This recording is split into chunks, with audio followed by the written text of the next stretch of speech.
right, I have a little bit of a pet peeve. Something that doesn't make any sense to me. Cameo appearances versus key appearances and why collectors want one over the other. What makes one worth more than the other? I think of things like Hulk 180 and 181. I think of things like Spider-Man. Yep. Black Suit, Secret Wars 8, Marvel Team Up, Spectacular. Like, which one is it? Yeah. Doesn't make any sense. Why is one worth more than the other? It was the most annoying thing when I first started learning about comic books and learning about listing or pricing. Having that explained to me, I'm like, why? Why is it this way? I don't understand. It's like you look on eBay, they all say the same. Like first Black Suit. Which one is it? They can't all be the first. Exactly. Someone else has a very interesting cameo appearance as well. John Constantine. What is the first appearance of John Constantine? It guides at $50 for a 9.2. Okay, and that's the first cameo? First cameo, it's just an appearance of a guy who's blonde that is later decided to be John Constantine. Like they went back. Like retroactively. They were like, oh yeah, it was him. Okay, so. That was him. That's what they did with Spider-Man. That's right. Iron Man 2 movie. That little kid who had the Iron Man mask on, and they said that was Spider-Man the whole time, that little kid's Peter Parker. We thought about that. Yeah, we had this planned out so far in advance. Okay, so that's cameo appearance. It guides for $50. I know there's got to be one that's worth more money. His first full appearance is Hellblazer, Swamp Thing 37. That goes for $145. Yeah. 9.2. Ooh. Okay, so that's the big key. That's the one that everyone's after. And what's interesting is that this book, as it was hitting shelves, same was Crisis of Infinite Earths, Marv Wolfman, George Perez. And they actually drew Constantine in one of the panels as well. He's actually in a suit, a green suit, which is kind of random, not typical of that character. No. But that is considered the second cameo appearance, but it goes for $12 in the Overstreet price guide. So it's just interesting. I find these like different prices and these different appearances, just makes you think, like, why is one worth more than the other? And I actually want to kick this to the audience. What do you guys think about cameos and key first appearances? Which is your favorite and which do you think should be worth more than it is? Put your answers in the comment section below. Right on. But we're moving on to dangerous habits. Constantine goodness. It's apparently his best story. All time. Yeah. You look up lists like top 10, this is number 1, if not number 2. On all of them. Consistently. Yeah, exactly. Yeah. In our decision-making process, I think why we chose to talk about it. It's Vertigo, the part of DC's, that kind of that off splinter. More mature. The mature. Comic books. Yeah, mature. There's that kind of splinter group from DC where they wrote other titles. It's the longest running title from there. And it's where Garth Ennis picks up the torch, which I feel like even in the first page, you can just smell Garth Ennis all over it. Definitely. Yeah. So this is a great issue, a super exciting title, and one that really set the pace for this character long term. Mm-hmm. Dangerous habits. John Constantine is diagnosed with lung cancer. John Constantine is dying. That's actually how this story starts out. John Constantine lets the reader know that something is not right with him.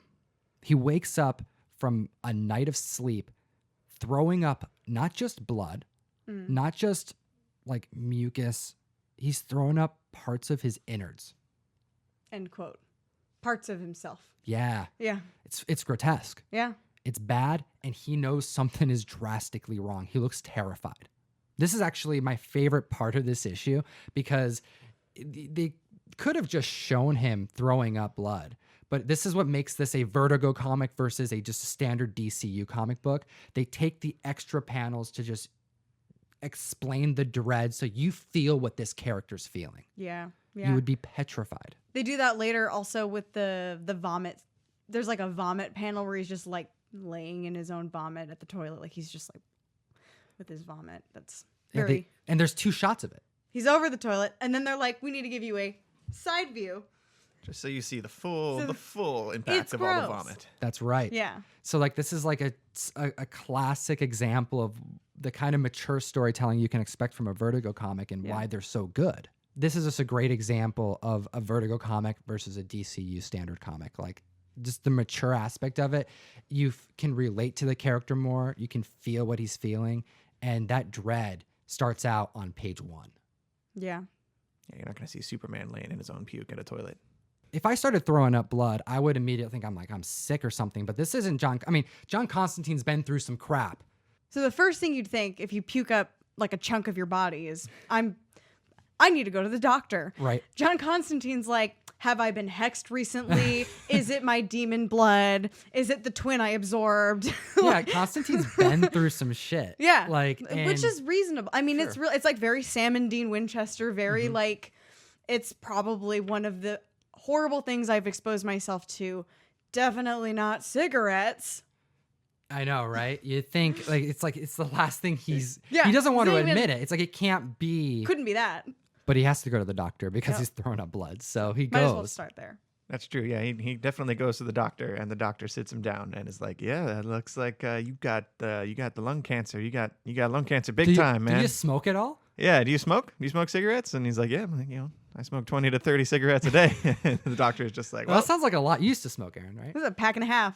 That seems like a lot, but that's actually pretty standard for like That's an what average- most people smoke. So quit smoking. Yeah, I Yeah, mean, this is quit what's smoking. going to happen Go because be John Constantine. he's not excited about this. He's actually quite depressed. Yeah. This is a story about him accepting the fact that he's human Mm-hmm. and that this is something that he can't change. This reminds me of like Captain Marvel a little bit.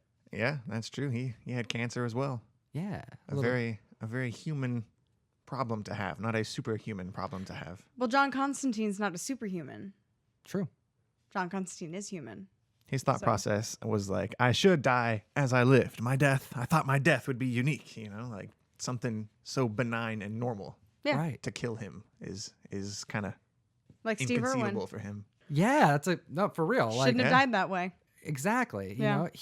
Constantine says something like, it's like I've always felt like the gates of hell would close and I was just a little too late and that's how I would go. Like it would be something grandiose. It would be Something epic something and badass, Yeah. not this. not the freaking cancer sticks. Dying in a bed in a hospital. Like, Yeah. Yeah. it's depressing. It's depressing, and it's so depressing that it causes him to have some very vivid nightmares. Yeah, he goes home after the doctor and goes to sleep. And it's my favorite panel, actually. This page, it's on page 11. It's just black. It's black, and it's got dialogue bubbles of him thinking of his dream. You read those lines super slowly because there's no imagery around him. Exactly. The imagery it causes you to have is amazing. He's talking about getting closed into a coffin and getting lowered into the grave and hearing the dirt getting shoveled on top of you and just... It's vivid. Very vivid. Yeah. It's powerful. What does he have a nightmare about? About his people that he feels like he may have wronged. Whether or not he actually wronged these people, he still lives with guilt. Even if they died not by anything that he particularly did or something that he did do, he still lives with guilt from it. So Right. even if they were just in the crossfires, something unavoidable. It's interesting that his nightmare of this isn't of going to hell, which in his opinion, if anyone's going to hell, it's him. He's fighting demons He and does stuff. seances. If you're, who goes to hell? People who do seances. And That's what they say. yeah, He has a lot you of let things the he devil could into be your free. heart, you go to Right. hell. You're John Constantine. That's where he's going, and he's not scared of that. He's scared of facing and having to deal with or being trapped. His hell, his like personification of hell is having to face his guilt and face the people that he in his mind has done wrong. Or like let down. Yeah, like exactly. And it's interesting because he has an altruistic streak in him. And I think that shows that. Now, he's the type of character where he's not going to actually admit to being an altruistic character, but I really think that he does have isolated incidences of altruism, which is interesting. And I think that shows with his guilt that he shows for these people is because like for example, like he'll do something that he would otherwise act selfishly, but he knows it's for the greater good. So he's going to do it. Right. Like it's very like, it's a trope, I think. But Sure. yeah. Like he's, oh yes, I Yes. will be the good person. I will do the good thing. Like, even though he doesn't want to. With an attitude and snarkiness. Yeah, exactly. Yeah, but he's consistently. gonna do it with a troll. He's gonna light troll it, just dust it with some troll. So he wakes up from this nightmare. He's super bothered, and he's realizing now, like, I'm traveling to this. Like typically, he's got ghosts, he's got demons who are after him, and that's what brings him to face these these uncomfortable moments. In this case, he's dying. He's going towards this guilt that you're describing. And waking up from this nightmare, he realizes that he has to face the fact that he's human. So he goes to a cancer ward. And I would say this is probably the most important part of this issue. John Constantine goes to this cancer ward, and he has this conversation with a guy in the ward. Elderly treatment. man. Yes. They go back and forth, and they make a few jokes about, like, you know, why are you in here? Oh, I was smoking Camels. Like, oh, well, no wonder you have cancer. I'm smoking these other Sitkas. healthy cigarettes. Back when they thought that the type of cigarettes that you smoked mattered. Like Right. it's healthier if it's these ones. Yeah, you'll be these fine. ones are organic. You There you know? go. Smoke these, you'll be fine. Yeah. But no, he comes to the realization that he doesn't really want this in his future. Like he sees this guy in the bed and, you know, about to finish out his life, and John Constantine knows that's not how he wants to end it. He kind of comes to the decision there. I gotta say too, he is the coolest character that smokes cigarettes in comics. I think he's cooler than James Dean smoking. You're tearing me As far as like cool apart. people go, this dude's like, he's in the cancer ward, lighting up a cigarette, For a asking lung patient. for another lung patient who's there for the same freaking reason. They're both talking about how they're going to both die soon. Yeah. And they're just like, yeah, man, I don't know what we're gonna do. So he goes from this place and he parts ways with this elderly man and essentially says that he would slit his own throat before winding up in one of those beds. Yeah. So we know John's not going down without a fight. Yeah, he's not going to end up in a cancer ward. He's at least going to go down in a fit of glory. I think the resolution is probably the most important part of that panel series. Like that scene is the resolution. I agree. Yeah. And from here on out, we see just a little bit more character development because what does John do? He goes to a little cafe, Yeah, sits at in a there table, sits at a table for like a couple hours, just like drinking some tea, thinking about the future. trying to figure out what to do. Like he's like, this is legitimate, confused. What do you Constant- do yeah, at like- that point in your life? Like, Yeah. what's going through your head? But then he has to troll the Oh yeah, he does. The troll. owner. He does troll the owner. He's a troll. He is. If he's anything, he's a troll. I like that John Constantine in this issue, he's dealing with a lot of bad stuff. He's talking about death. He's talking about life, fighting for it. There's a lot of heavy things going on. And he's alone most of the time. This isn't him. The only conversation he really had was with this elderly man. Yeah. And that wasn't a very positive conversation. No. It's very sad.